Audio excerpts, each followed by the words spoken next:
Hey guys, Alex and Dad from 7th Hour Films back again with Doctor Who Classic. Last time around we had Warriors from the Deep. What happened in that one? Well, the Silurians and the turtle guys, Sea Devils. the Sea Devils, came back, and that's pretty much all I remember. Yeah. I mean, they came back, they wanted to escalate a Cold War that was going on so it would wipe out all the humans. Humans were kind of doing that already anyway, so I don't know why the Silurians even bothered to show up. They could have just waited them out. They said they'd been betrayed twice before by the humans. Yes. Didn't want to negotiate. Yeah. They did recognize the Doctor as the guy who failed them, and at the end, the Doctor failed them, and they all died. So, and that was pretty much where we left off. So, you do anything exciting this weekend? Well, It's story time. story time. Before And we I'll start. make this short. I probably have mentioned before that in 2009, I had a triple bypass. That's where they, have to split open the sternum and work on the heart. Well, apparently, this is quite common that after such an operation, there tends to be sometimes a mass of, cartilage or calcified something or other that tends to end up in the chest area. Well, I began to notice this several years ago. Talked to several doctors about it. Finally went to one last Monday, who said, "Oh yeah, I can take that out." And I went, "Oh, okay. So what are we talking about here? December, January." He goes, "No, we'll do it this week." And so, Friday, 48 hours ago, I went to the hospital, and they put me under, and he split me open and took out this little golf ball-sized mess, and sewed me back up, and here I am. Here we are, 48 hours later, watching Doctor Who. For your enjoyment and for our sins, apparently. Yeah. So No, I'm fine, actually. And I was operation took less than an hour, and it was an outpatient surgery. yeah. So I'm good. I'm just a little groggy still. Don't mind me. I gotta check something about the... Because you know what I just noticed? What? This is only 2 parts. I did not notice that last week. So apparently we're in for a short one, because I see the dates should line up. But let me just make sure. The Awakening...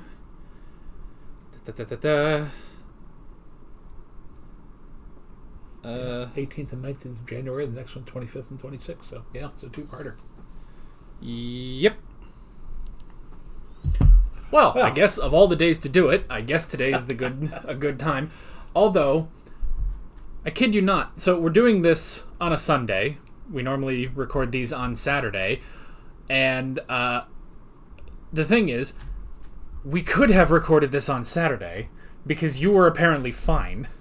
Which, I will be honest, after your surgery, which took all of maybe a half hour, we were expecting...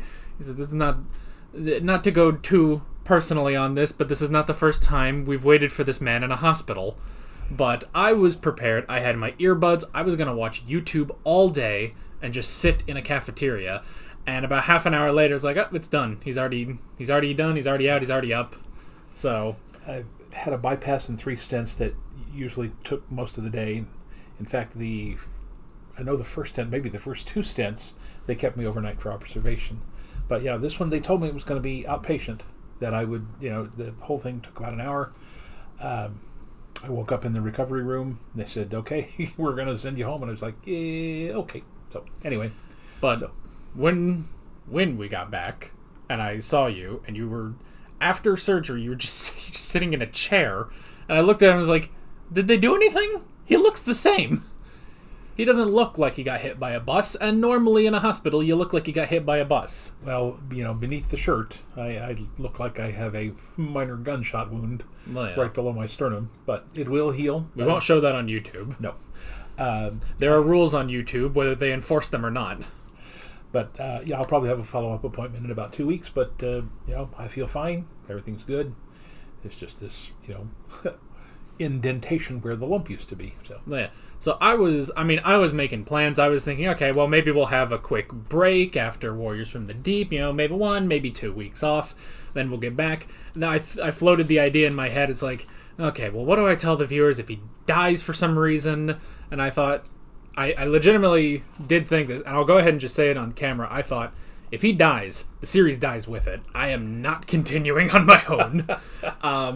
And especially just because that would ruin the entire dynamic of it. If it's just me, I don't know. I mean, I can watch modern Doctor Who, and that's all fine and good. But the classics, that's probably a little harder with just me.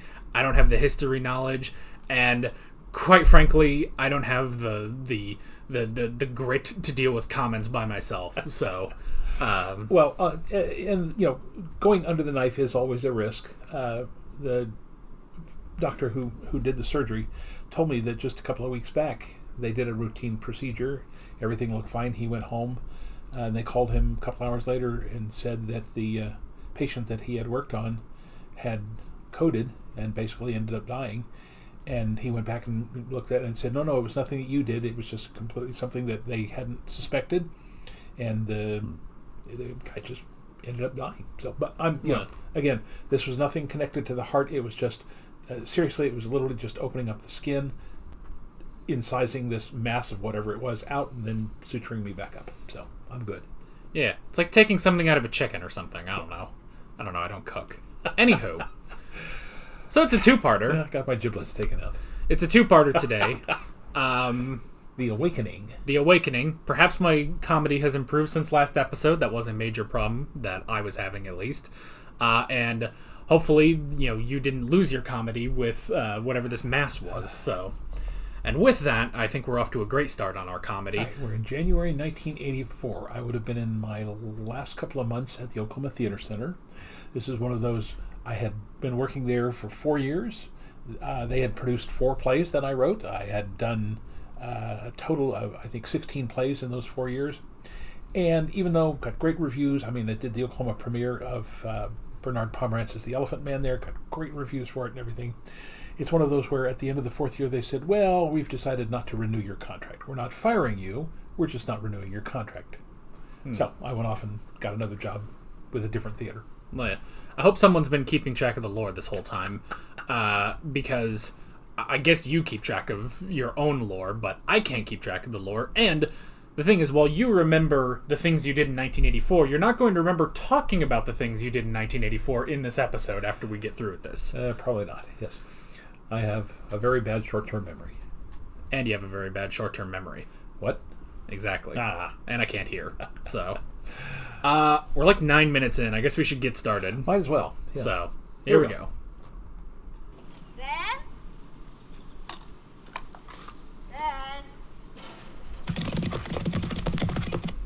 Let's see, this was medieval, but this is modern times. You there, Ben? I think this is the Kent Ranch. They have a timeshare with the Parkers. And yet they do look medieval. Eh. If it was truly medieval, she'd be burned as a witch for wearing a man's clothes. Nah. Did you kill somebody? What the heck? Just a very intense Ren-Faire. Ben, you're mad. Nonsense, my dear. Just a bit of fun. Fun. This is Cavaliers Sir and George, Roundheads. You must stop these war games. Suppose what happened to me happens to somebody else, a stranger, a visitor to the village. There will be no visitors to the village. It's been isolated from the outside world. No one can enter or leave. Well, that's ominous. You can't do that. Can't I? It's been done. Did you build a wall when she wasn't looking? However, since you're here, you must join in our games. It's our final battle. Do you know I'd love to? But first I must find Tegan and Turlo and Tegan's grandfather. I gather he's disappeared. Good day. Wait. Shuffle some stuff and Tegan is leave. Bernie's granddaughter. Detaining people against their will is illegal, Sir George. The doctor and his friends included. I shouldn't let that bother you, Miss Hampton. As the local magistrate, I shall find myself quite innocent. I mean, like, I could just see a team of lawyers coming in and tearing this village apart. If it weren't for the aliens, obviously. Hello? I saw you enter. This can't be the meddling monk, can it? I don't think so. Ah, just in time. Time? We almost didn't make it. We have to get out of here. There's something very strange going on. Yes, I know. Who is that? Will Chandler? Where did he come from? Oh, well, that's something we're going to have to talk about. She doesn't understand. We must have our Queen of the May. Precisely. Think of it as the resurrection of an old tradition. Not the way you plan to celebrate it. I know the old custom of this village. I know what happens to a May Queen at the end of her reign. We're not going to harm her. You might not. I'm not so sure about them. The tradition must continue. Something is coming to our village. Something very wonderful and strange. Yes, but why would it require it to be 1643 and 1984? He says. I think it's time I sought some answers. Where?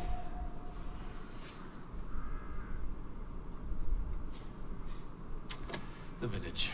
Always so scientific. Come on, Will. Come in with me. What about us? Oh, you'll be safer in the TARDIS. And don't argue. Will? You heard the doctor? It is always a back and forth with those two. It's impossible. Look at the others. Look at the power lines in the background. Meh. It is nice that they don't have to worry about the shots to make it look medieval.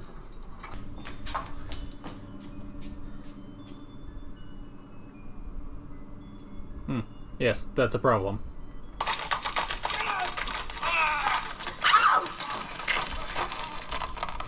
Let me go! Not yet, my dear. You have to enjoy this sort of thing quite so much. Just obeying orders, Colonel. That's what they all say. These are the people that get a little too into D&D. After her! We need some light. Get a candle. Put the candle back.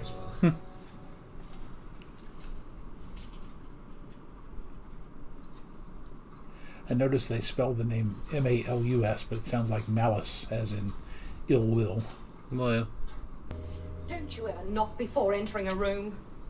You'd better be careful. You're beginning to annoy me. What are you doing? Those are your clothes now. Compliments of Sir George Hutchinson, Beat him with a chair. Queen of the May. You might be all high and mighty, but I don't think Jim from accounting can take you. Pterodactyl's mine Tim Clavic for more or less the exclusive use of the people of Harkol. Pterodactyls. Star System Rifter, you know. What were they? I remember the name. Find another. Wasn't that on Draken? Expect me to believe what you're saying. Maybe. That sample for any metallurgist. They'll tell us. They'll confirm it. Look out!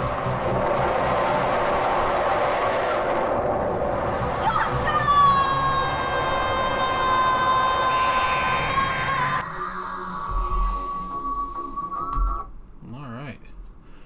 You know, this is a really nice two-parter, actually. There's a whole bunch of information, and we have no clue where it's going. Although, Yeah. what we set up is somehow this isn't just a Renaissance fair. There's actually somebody from 1643, or several people from 1643, who have somehow made it into 1984 through some kind of time warp or something. And we don't know. We've heard the name Pterodactyls before. Yeah, I can't remember what episode that was. It was a Tom Baker episode, I think. Maybe. A lot of those, but... And right there at the end, I would have sworn that was Mr. Potato Head. The aliens we like so much. Oh, the Santarans? Santarans. So, I don't know. But yeah, again, for a two-parter, this is actually... I hope it doesn't end up like the last two-parter, where apparently it trailed off in the middle and they couldn't do anything with it. Well, and that's the thing with... I don't think that'll be the case because it's so early in the season. But we talk about the sort of the multi-episode format. and we get, we certainly hear other people's opinions on the 4-episode format. And we often say, like, well, if you could get it down to 3 episodes, it's nice, it's tight and everything. The problem with 2 episodes we've had is, like, you'll just have a lot of just building in the first episode, then you'll have a cliffhanger, then you have to do everything in the second episode. But I feel like this one was good. It wasn't, we're not taking our time. It's like, okay, we've got these, Renaissance LARPers, but they're really intense, they're really into it, but it's something to do with this malice. We've already figured out a lot of what the malice is. It's this psychic projection from this ship that came here in the 1600s, and now it's acting up again, and it's taken Tegan's grandfather, and there's all that, and we're like, we got so much information about what's happening, and now we can, go into the next episode and hopefully, really go through with this story. Yeah. So, and I guess you could say it is sort of quasi-historical too. So yeah, like, of the 2-parters we've had, this is a really good, tight story. So,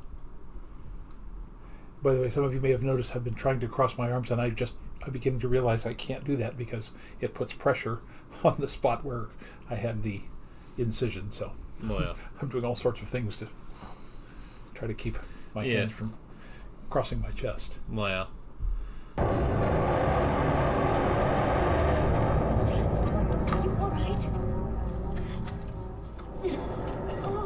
you just got steamed.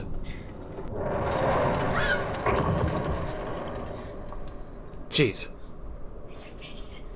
Look at it. Does it look familiar? Yes, I've seen it before. Legends of the Hidden Temple.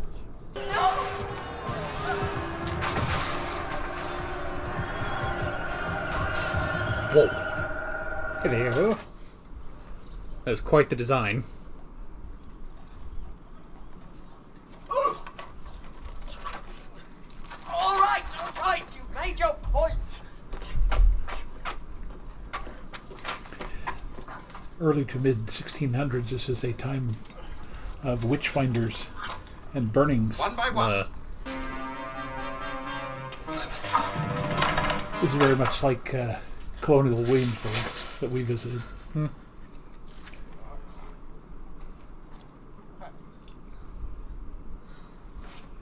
Was it Agnes Nutter in Good Omens that got burned? Agreed.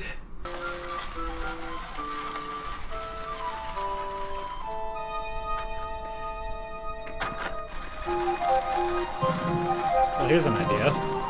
You have a horse. Get out of town.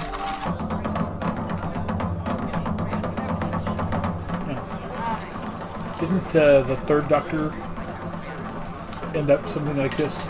Yeah, the Demons episode.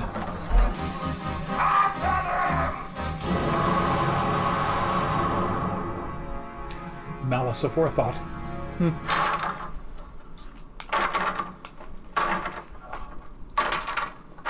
I mean, honestly, that does look like the most decrepit door ever.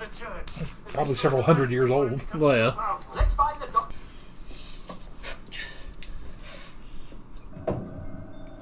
Doctor, the malice.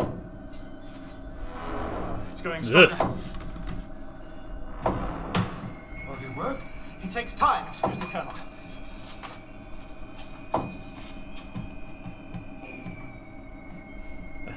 I hate it. I just think of it just like crawling all over is terrifying. I think you can just leave them. Like, they'll be at that forever. Good job. That's like the most successful thing Turlo's ever done. That's it. Can you control the malice? Ah, not quite. But it can no longer fuel itself from the turmoil in the village. Ugh. Every time, man. The malice's last source of psychic energy. Make us sweat for as long as it can.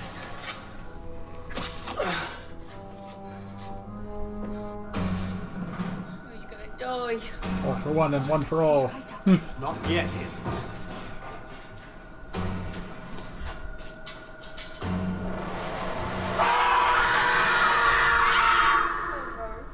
Oh, poor Tim. We must seal up the church. And in inform the authorities. It has to be destroyed. Now what? Malastose is lost. Go fulfill its programming. Clear the ground. Destroy everything it can. Come on! It's too bad we can't call the RAF anymore. Quickly!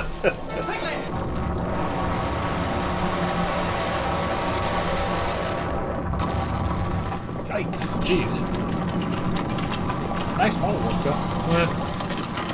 I must admit, I wouldn't mind staying for a while. You're outnumbered 7-1. I'm being bullied, coerced, forced against my will. I've had enough for one day. Even if you are, agree, man. All right. Just for a little while. We've a great deal to do. Good, I quite missed that brown liquid they drink here. Ale? No, tea. What be tea? Oh, a noxious infusion of oriental leaves containing a high percentage of toxic acid. Sounds an evil brew, don't it? True. Personally, I rather like it. Well, it's very British to say tea. My first thought went to Coca-Cola, so... No, Coca-Cola, late 1800s. Yeah, tea would have been part of this. Tea is 1700s, I think. Well, yeah. Yeah, but it's 1984, so... Yeah. But that's why Will hadn't heard of it. Yeah. It's past his time. Well, that was actually quite entertaining. Yeah, that is one of the better two-parters we've ever had, honestly. And now, the malice, the face, everything, for what it was very good. Yeah. I don't want to say it's sad that they couldn't have done some more with, special effects, but for what it was, it worked for what they needed it to do. Yeah. Because there was so much other with the costumes and all the other stuff. And again, even when the church blew up there at the end, very well done. And of course, knowing our record, the fandom probably hates these two episodes. But I thought it was quite entertaining. It was a lot of fun. Yeah, probably. Yeah. You need to, you gotta do this. This is how I do it. You just gotta kind of keep the arms slightly on the table, like a reporter or something. I don't know.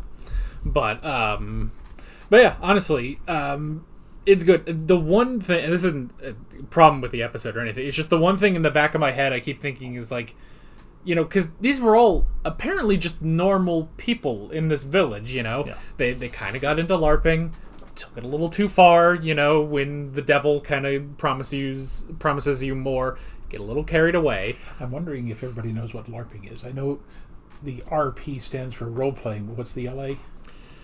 I'm pretty sure that would be live action. I don't actually know. Live action role-playing. Live action role-playing. Yeah. I'll look it up just to be safe, because I actually don't fully know, but LARPing. Live action roleplay. Yeah. Yeah. So yeah, it's it really just is a very simple story of that. It's this alien influence, influenced, but we have all these Renaissance, medieval costumes that I'm sure were just sitting in a warehouse at the BBC. So it's we do that, we rent out a small town for 3 days or so to film there. It's all pretty simple. Save money on sets, save money on everything else. So the only major thing you need to do is probably the only set they built was the church itself, just because they had to build the face of the malice coming through, and then you had all the stuff falling down.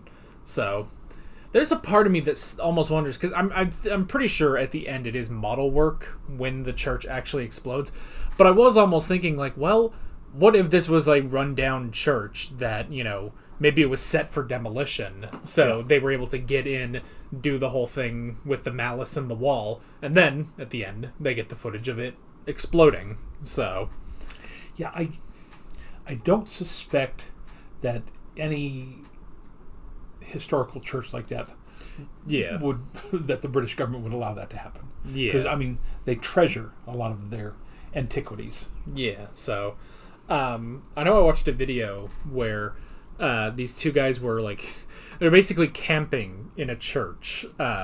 Camping being a very loose term here, but But it was just a church in the UK, like it closed service maybe in the 80s or something, but the building is still there, so they just, whoever still owns this church, they just rent it out, and for like $100 a night or something, you can camp in there, and they have like the sort of army beds. They give you a sleeping bag and a hot water bottle because it gets incredibly cold. but it's interesting. I think the video also said it's the church that's mentioned in Great Expectations with by Charles Dickens. So, and if you go in there, just because so many people have been in there, there's just shelves with a bunch of people's just random crap that they've left. So you can find like PlayStation 2 games and books and like Bridget Jones's Diary on VHS. No TVs, but yeah. Anyway, but yeah, like you're probably right that it's like even if it was the most decrepit old church of all time, they probably wouldn't have torn it down like that. But if anybody in the comments knows exactly where that was filmed, again, that looked a lot like the countryside in East Anglia. Again, I lived in Herringswell for a year, then in Mildenhall for a year, and then on RAF Lakenheath. So that's right there around the Brandon, Bury St. Edmunds area. So I don't know if it's in East Anglia, but if so, if it wasn't, it looked a lot like that. And again, I love that area. It's one of the reasons I think I got so interested in history was living in East Anglia and getting to go to London, just soaking up all that British history. Yeah. But luckily, you didn't soak it up as much as Sir George and the other people in this town. There was a part of me, too, that was kind of thinking, like, okay, because these are all, normal people that lived in this village that are just taking the war games, too far because they're influenced by the malice. I did think, though, it's like, well, is George even actually knighted? Or has everyone just called him? Because they even, like, with the colonel there, I kind of thought, like, is he actually a colonel, or is that just part of the game? I suspect he probably was Sir George, because whereas Colonel Wolsey said, "Hey, it's me, Ben," no one ever called him anything except Sir George. Yeah. So, and again, that's a hereditary title in many instances. So, even if he didn't own a huge amount of land or anything, that could be simply something that was passed down from generation to generation to him. Yeah. So, I don't really know the process of, I guess that would be knighthood specifically. Peerage, I think it's now called. Yeah, and then you nowadays, well, there's not the whole force of knights around.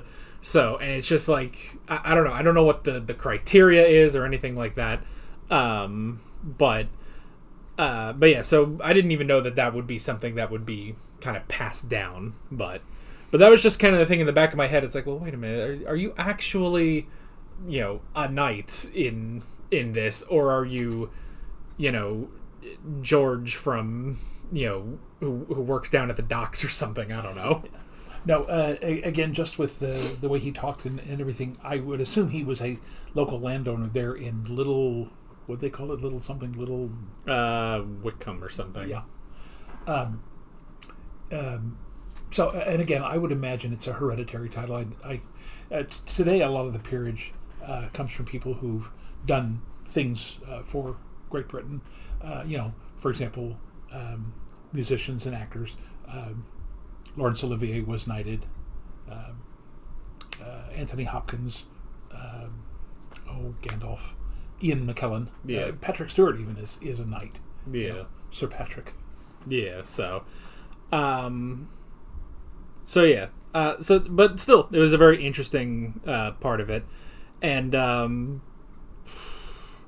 for the other stuff, I will say it's kind of interesting that they just kind of threw in Tegan's grandfather, and it's like that seemed like, it was fine, but it's like it wasn't like focused on her. It wasn't honestly like that big a thing. It's just, oh well, there's a connection for Tegan basically. And I fully expected there at the end, since they were back in 1984, that she would say, "Hey, I'm home. Yeah. I'm not in Australia." And what was her poor aunt that was the one that was reduced? Yeah. But she says, "Hey, I'm here and I'll stay." But he said, "Okay, we'll stay for a couple of days," and then left it hanging.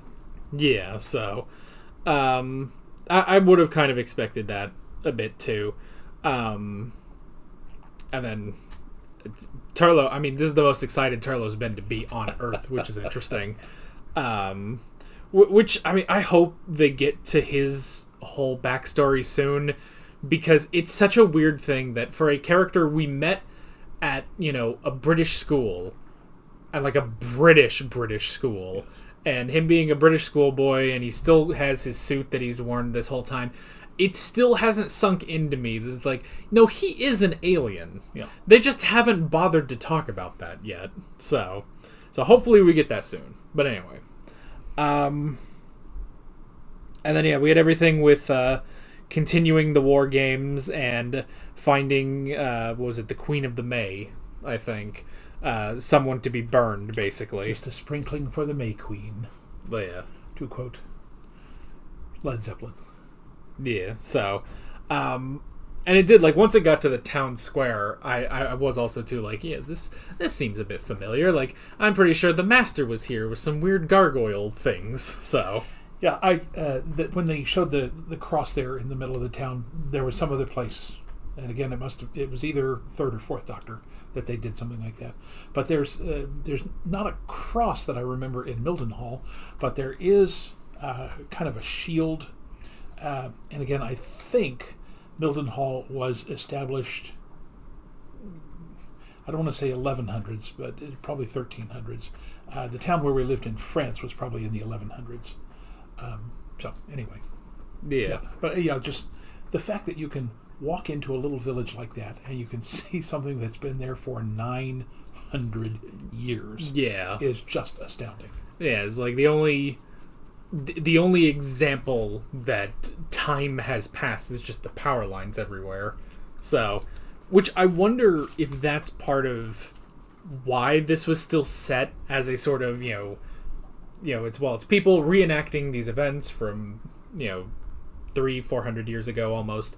And it's like, because with every shot, you can just see some power lines in the background, Yeah. Or they'll walk past the telephone booth. And that's like the only real indications that it's still 1984. Yeah. But maybe that was just to make it easier. Like, well, we don't have to come up with this whole excuse. Because you're right, there was a Fourth Doctor episode where they were in a village like that, in space. And it's like, well, it is sort of modern day, but it's also, this old village, but it's in space and stuff. It's like, we don't have to think about any of that.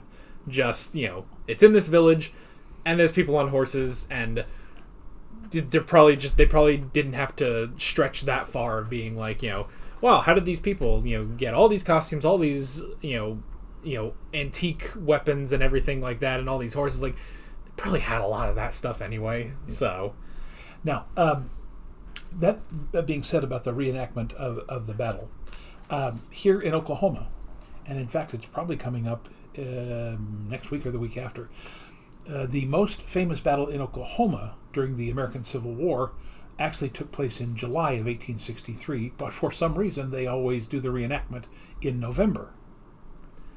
But Battle of Honey Springs, out there by Lake Eufaula, usually does something right around this time, because if they actually did try to hold it in July, it would be swelteringly hot here in Oklahoma, which it was in 1863 when they did that. Yeah. I am surprised they don't do it, September-ish, because, although right now, today is supposed to be in the 40s or 50s, and that's not centigrade, that's Fahrenheit. A lot of times here in November, it gets very, very cold. We've already had a couple of freezes here. Yeah. I bet it's just all the running around and, probably all those suits, I assume, are wool. Wool uniforms, yes. Yeah, so I'm assuming that's just like, you know what, just let it get cold. We'll all be more comfortable anyway, so. By the way, there's a whole story there that I won't go into, but I will just say this. The reason why the Confederacy lost Indian Territory in 1863 at the Battle of Honey Springs is because my great-great-grandfather, Alex's great-great-great-grandfather, who was in charge of a Confederate regiment of troops out of Fort Smith, Arkansas, could not get across the rain-swollen Arkansas River in time to meet up with the Texas troops who were supposed to take Fort Gibson, and therefore, by not showing up, my great-great-grandfather ended up losing Indian Territory for the Confederacy. So that's our connection to Oklahoma history. Add that to the lore too.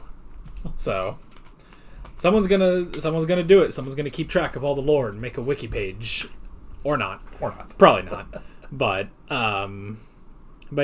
yeah, is it just? I guess.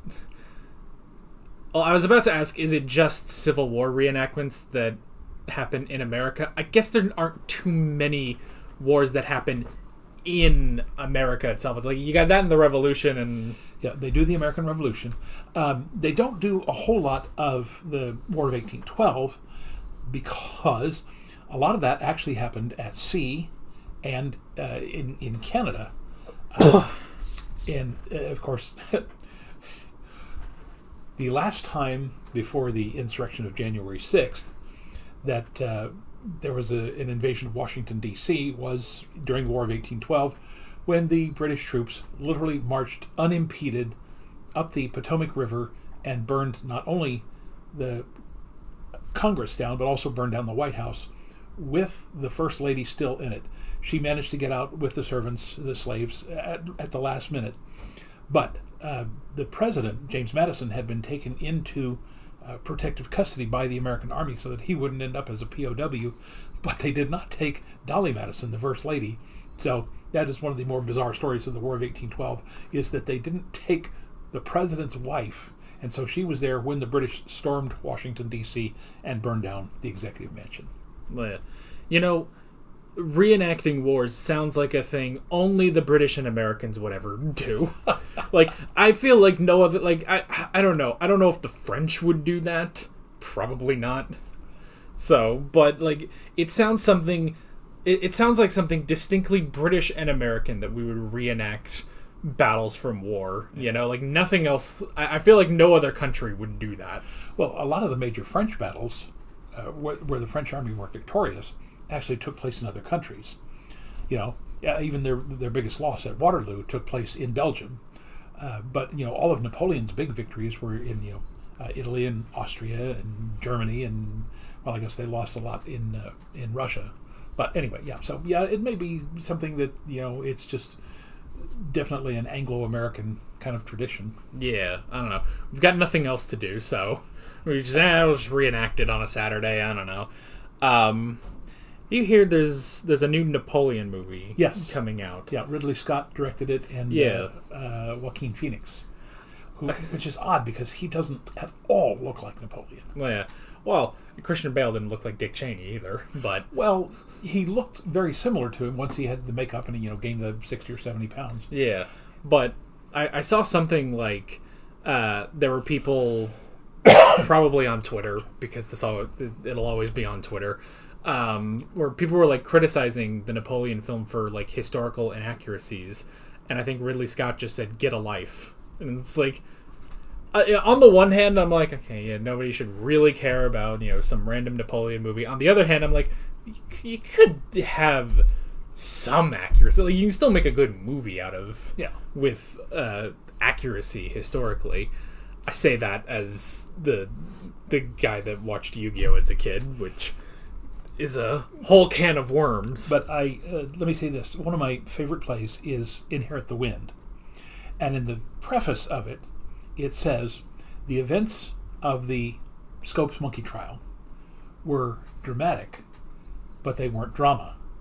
And so that's why Jerome Lawrence and Robert E. Lee, when they wrote Inherit the Wind, said, although this is based on the idea of the Scopes Monkey trial, we're going to change the names and change the characters and change the name of the town and do all of this because what happened in real life was not as dramatic. It was not a coherent beginning, middle, and end story like they could make it on stage. So in this Napoleon thing, all they have to do is say this movie is based on events in the life of Napoleon Bonaparte. It's not a documentary.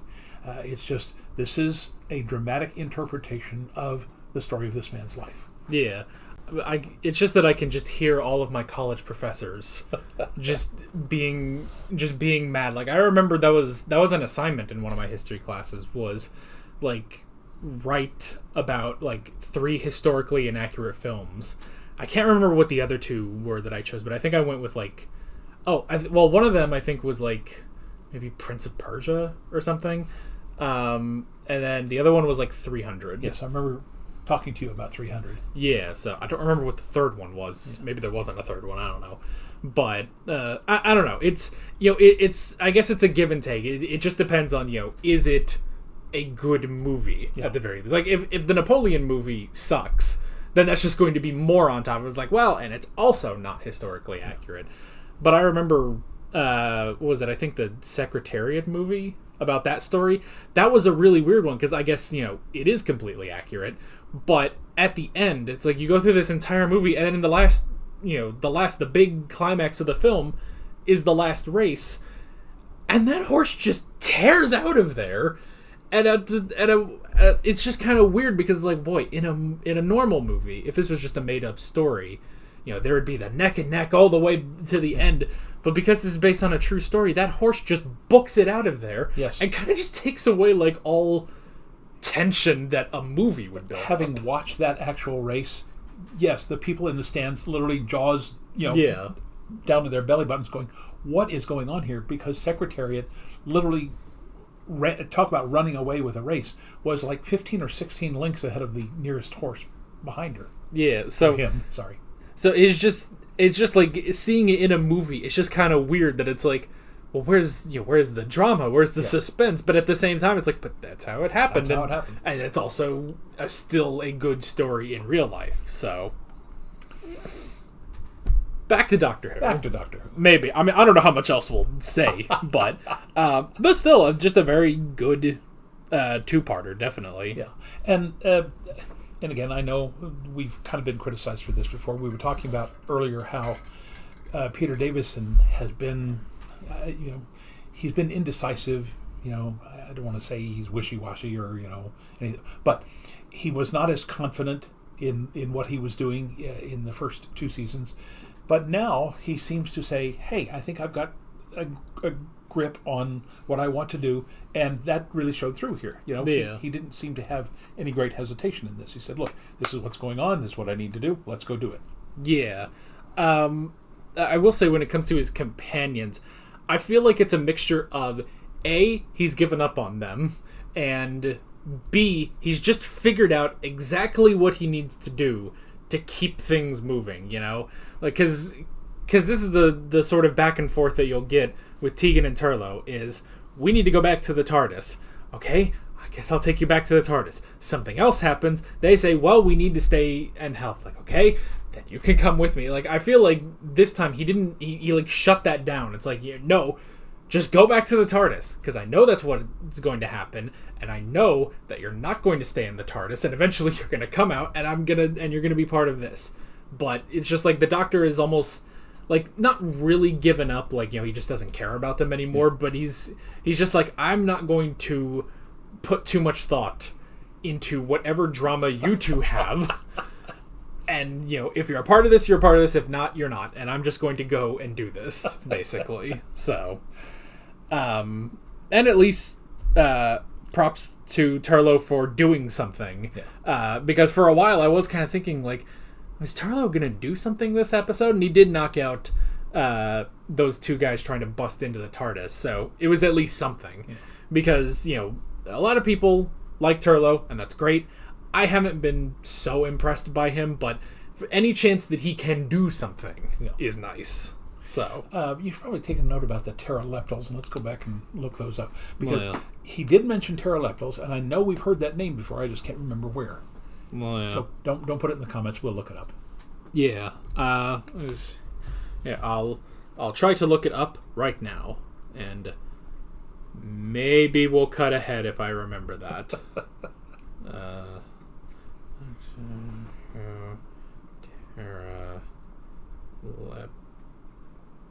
This isn't going well.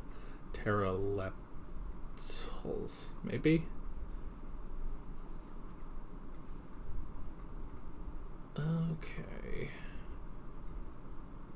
Okay, yeah, it was this guy from the Visitation. I can't remember. Let me see what episode that was. Oh, yeah, so that was when they like went back. There was the Highwayman. Oh, yeah, okay. Or technically the fake Highwayman because he was an actor. But yeah, and there was like a plague that was happening, and those guys were trying to. I guess they were part of it. Yeah, that was 1666, so that's only 20 years after this one. Yeah. So, yeah, that was it. So we figured it out. Yay! You don't need to. You'll comment. I mean, the problem is, the first time we mentioned the pteroleptals in this video, they already left their comments before watching to the end of the video. So, but it's fine. It's fine. You got anything else? I got nothing. All right. What do we got next? Next is Frontios. All right then. I guess we should be sure. Is that is a 4-parter? Okay. And it appears also to be another possible historical, because it says leaving the young Plantagenet. And the Plantagenets were one of the ruling families of Great Britain, of England. Well, maybe we're on a historical kick now. That would be great. Yeah. I don't know, but we'll find out next time. With all that being said, we're Alex and Dad from 7th Hour Films, and we will see you guys next time. Take care. Alright guys, thanks for watching this video. There's a bunch of links on screen if you want to go click around any of those. There's a playlist with all of our Doctor Who classic reactions, as well as another playlist for all of my modern Doctor Who reactions if you want to go check those out. There's also a subscribe button and a Patreon button on screen, as well as other links in the description if you want to go check out any of those. See you guys later.